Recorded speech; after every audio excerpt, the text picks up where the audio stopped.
One Story 6, Genèse, chapitre de 10 à 11. Généalogie, Tour de Babel. La généalogie dans la Bible n'est en aucun cas une liste de noms ennuyeuses que l'on peut simplement ignorer. La Bible est la parole de Dieu. Nous ne pouvons ni ajouter ni retrancher, quoi que ce soit à ce qui est écrit, dans la Bible. La Bible dit: Je le déclare à toute personne qui écoute les paroles de prophétie de ce livre, si quelqu'un y ajoute quelque chose, Dieu lui ajoutera les fléaux décrits dans ce livre, et si quelqu'un enlève quelque chose aux paroles du livre de cette prophétie, Dieu enlèvera sa part de l'arbre de la vie et de la ville sainte décrits, dans ce livre. Histoire de la généalogie. Dans la Bible, les généalogies sont écrites, à un tournant important du développement. Il s'agit d'organiser le contenu qui précède la généalogie, et d'ouvrir ce qui vient, après la généalogie. Parmi les nombreuses généalogies qui apparaissent dans la Bible, la généalogie bien connue du premier livre du Nouveau Testament, Matthieu chapitre 1, organise l'ensemble de l'Ancien Testament, et ouvre le Nouveau Testament. De même, la généalogie de une chronique, chapitre 1 à 9, organise toute l'histoire biblique de l'Ancien Testament, et ouvre les livres des poèmes et des prophètes, de l'Ancien Testament.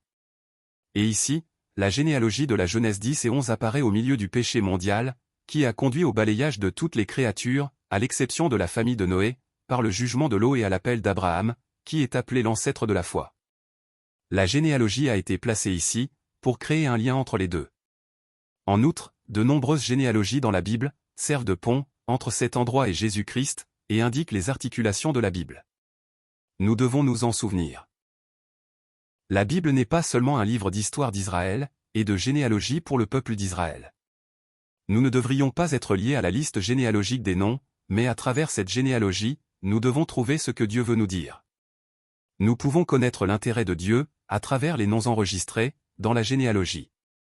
Comme nous l'avons déjà vu, les descendants de la famille de Caïn ont vécu une vie puissante et brillante dans le monde, mais leur naissance et leur mort n'ont pas été enregistrés, et les descendants de Seth étaient inconnus dans le monde, mais leur naissance et leur mort sont enregistrés, dans la généalogie de la Bible. Après avoir été expulsés de l'Éden, les habitants de la terre ont continué, à être divisés et séparés. Par la grâce de Dieu, tout le monde appartient à Dieu et vit dans ce monde, mais il y a un groupe de personnes qui vivent sans mettre leur esprit, dans ce monde, et il y a un grand nombre de personnes qui vivent, sans la grâce de Dieu, appartenant au monde, et pariant tout ce qu'ils ont dans ce monde.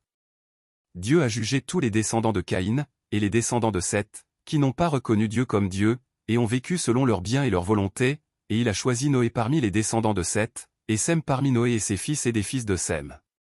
Dieu choisit Arpachshad et Téra des descendants d'Arpachshad, et enfin Abraham fut choisi parmi les descendants de Téra. Ils n'ont pas été choisis, parce qu'ils étaient qualifiés, mais ils ont été distingués, parce qu'ils ont été choisis, par la volonté de Dieu. Et le choix de Dieu est parfait. La Bible le dit. Que dirons-nous donc? Dieu serait-il injuste? Certainement pas.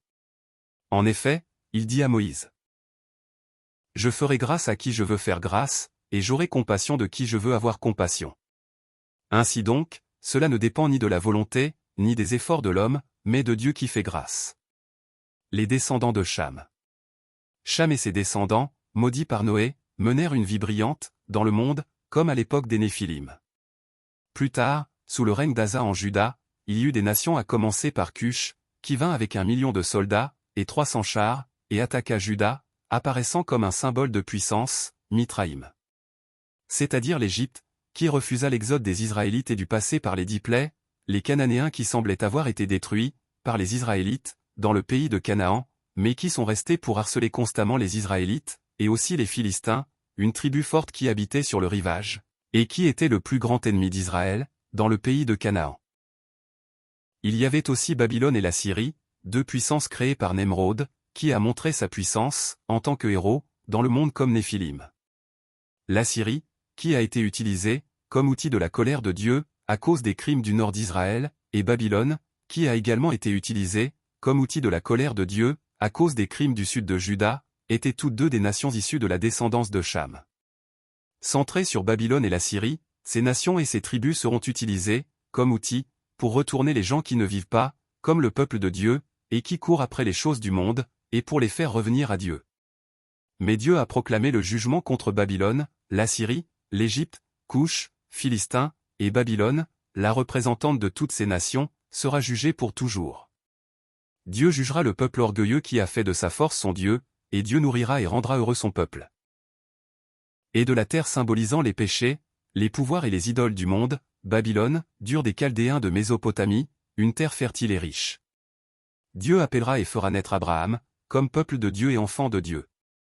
De même, comme Dieu a appelé Abraham, Dieu fera sortir son peuple du jugement babylonien. La Bible raconte l'histoire même. Dieu a appelé son peuple à quitter les matériaux, les forces et les plaisirs du monde. Au nom de Dieu et au nom de Jésus-Christ, ils ne poursuivent pas plus de matériaux et de forces, et ne recherchent pas plus de plaisir que les gens du monde. Ainsi, même si Abraham ne savait pas où aller, il a quitté sa ville natale, par obéissance et est arrivé, en Canaan, où la famine régnait avec rigueur. Dieu l'a appelé à emprunter un chemin plus étroit, plutôt qu'un chemin plus large, et plus brillant. Le pays de Nimrod. Même dans la généalogie des descendants de Noé, la vie des descendants de Cham s'enorgueillit de force, et de splendeur. Néphilim, qui avait déjà une réputation de guerrier, avant le jugement du déluge, apparaissait, et vivait à sa guise, même parmi les descendants de Cham, Nimrod. C'est-à-dire l'adversaire, apparaît comme le premier guerrier du monde, et comme un chasseur courageux devant Dieu. Il peut sembler être un chasseur, et un guerrier, dans le bon sens du terme, mais en fait, il signifie tyran et oppresseur, parce que, comme pour la chasse aux animaux, il aime chasser les gens. En d'autres termes, il s'est présenté devant Dieu, comme un envahisseur qui aimait la guerre, et s'opposait à Dieu. Nemrod a créé son propre royaume, et non le royaume de Dieu, et son royaume était la grande ville. Sur la terre de Sinar que Nimrod a créée, ses descendants se rassembleront dans la plaine de Sinar, et construiront la tour de Babel, pour s'opposer à Dieu. Ainsi, le monde est constamment en train de s'opposer à Dieu, et de se vanter de sa propre puissance. Les descendants de Sem. Sem a également eu de nombreux descendants. Bien que leur vie n'ait pas été aussi splendide que celle des descendants de Cham, Dieu trouvera son peuple, parmi les descendants de Sem. Dieu trouvera Abraham, et à travers lui, Dieu accomplira l'alliance de la circoncision, comme signe de foi. Ensuite, Dieu trouvera des enfants spirituels qui recevront la circoncision du cœur, et non la circoncision physique. Ces personnes ont déjà été choisies, par Dieu avant la création. Tour de Babel. Parfois, la Bible utilise les mêmes mots, le même vocabulaire, les mêmes phrases et les mêmes histoires, au début et à la fin, pour mettre l'accent sur le contenu qui est au centre. Ainsi, en plaçant la tour de Babel, entre les généalogies de Genèse 10 et 11, la Bible révèle à nouveau la réalité du péché humain, après le jugement d'eau.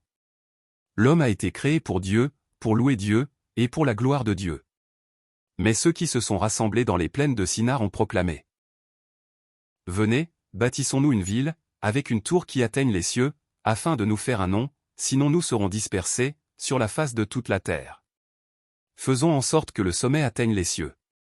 Leur but était de vouloir montrer, qu'ils étaient meilleurs que Dieu. Le péché humain est l'orgueil de vouloir constamment être comme Dieu. Même avec la technologie de construction d'aujourd'hui, et avec toute la sagesse et la connaissance de l'homme, aucune tour dans ce monde ne peut atteindre le ciel. C'était impossible, même s'ils avaient des compétences novatrices, à l'époque et qu'ils avaient remplacé les pierres, par des briques et le goudron par du mortier. Néanmoins, leur proclamation qu'elle touche le ciel et leur attitude qui va à l'encontre de Dieu. Parce qu'ils pensaient que leur force était extraordinaire, et que leur capacité était excellente, ils ont crié devant Dieu qu'ils étaient des guerriers, des célèbres, des héros, et des géants. C'est cela le péché. Même si un pécheur ne peut jamais devenir comme Dieu, il mange le fruit de l'arbre du bien et du mal, pour essayer de devenir comme Dieu, et ce désir et cet esprit orgueilleux des pécheurs ne s'arrêteront jamais. Le peuple de Dieu doit se rendre compte de sa réalité devant Dieu, et descendre à la place la plus basse, comme des serviteurs inutiles. Il ne doit pas suivre les traces de l'Égypte, de Babylone et de la Syrie, qui ont joui du monde, pendant toute une période, avant de disparaître. Nous devons reconnaître, et admettre que si Dieu ne nous aide pas, tout sera vain. La Bible le dit. Chant des montées, de Salomon. Si une maison n'est pas construite par l'Éternel, ceux qui la construisent travaillent inutilement, si une ville n'est pas gardée par l'Éternel, celui qui la garde veille inutilement. C'est pourquoi la Bible humilie ceux qui tentent de s'élever, devant Dieu. Pour devenir sage, il faut être fou dans ce monde. La Bible dit, « Le plus grand parmi vous sera votre serviteur. Celui qui s'élèvera sera abaissé, et celui qui s'abaissera sera élevé. » Par conséquent, ceux qui se sont abaissés devant Dieu, en tant que serviteurs de Dieu, dans ce monde pécheur et qui s'accroche à la parole de vérité dans toutes les souffrances et les adversités, sont le peuple de Dieu qui vit comme un inconnu mais qui est célèbre, qui est comme un mort mais qui est vivant, qui semble être troublé mais qui se réjouit, et qui semble n'avoir rien mais qui a tout. Sur notre nom. Le problème fondamental de la tour de Babel était de savoir pour qui. Même si nous donnons le meilleur de nous-mêmes, si c'est pour nous-mêmes, ce n'est qu'une idole et un péché. Le but ultime des gens qui se sont rassemblés, pour la tour de Babel, était leur nom. C'est pourquoi ils ne peuvent pas devenir le peuple de Dieu. Quoi que fasse le peuple de Dieu, il doit le faire pour la gloire de Dieu. C'est ce que dit la Bible. Ainsi donc, que vous mangiez, que vous buviez ou quoi que vous fassiez, faites tout pour la gloire de Dieu. Au lieu de faire ce que je veux faire, nous devons discerner ce que Dieu veut faire, à travers moi et ce qui lui plaira. La Bible dit : ne vous conformez pas au monde actuel, mais soyez transformés par le renouvellement de l'intelligence, afin de discerner quelle est la volonté de Dieu, ce qui est bon, agréable et parfait. Dieu va maintenant donner au peuple de Dieu, aux enfants de Dieu, un nom qui lui plaît. Le nom est Abraham, le nom est Israël et le nom est chrétien. Nous ne devons pas nous donner un nom, mais nous consacrer à notre nom. Toute notre vie doit se terminer par une vie qui glorifie Dieu, pour le nom de Dieu. La Bible dit : non pas à nous, Éternel, non pas à nous, mais à ton nom donne gloire, à cause de ta bonté, à cause de ta vérité. Pourquoi les nations diraient-elles, où donc est leur Dieu ? Jésus-Christ est venu sur terre, en tant que Dieu, le Fils de Dieu, mais il n'a vécu que pour la volonté de Dieu. La croix de Jésus a été une malédiction, pour le monde, mais elle est la gloire du Fils de l'homme, Jésus-Christ, et la gloire de Dieu. Évitez la dispersion. Je le répète, le but ultime de tout ce que nous faisons, est très important. Même s'il ne voulait pas être dispersé, Dieu a dispersé ceux qui s'étaient rassemblés, à la tour de Babel, pour leur nom et, après la résurrection et l'ascension de Jésus-Christ, Dieu rassemblera à nouveau son peuple, pour le royaume de Dieu. Dieu rassemblera ceux qui se consacreront au royaume de Dieu, et à sa justice, et c'est par eux qu'il répandra l'évangile du royaume de Dieu, jusqu'aux extrémités de la terre. Ceux qui sont unis en Christ, peuvent aussi être remplis du Saint-Esprit, et unis en lui. La Bible le dit. Quand ils eurent prié, l'endroit où ils étaient rassemblés trembla. Ils furent tous remplis du Saint-Esprit, et il annonçait la parole de Dieu avec assurance. La foule de ceux qui avaient cru, n'était qu'un cœur, et qu'une âme. Personne ne disait que ses biens lui appartenaient en propre, mais ils mettaient tout en commun. L'histoire de la vie d'un chrétien qui ne vit pas pour lui-même, mais qui se consacre au royaume de Dieu, à sa justice, et uniquement pour la gloire de Dieu, se poursuit.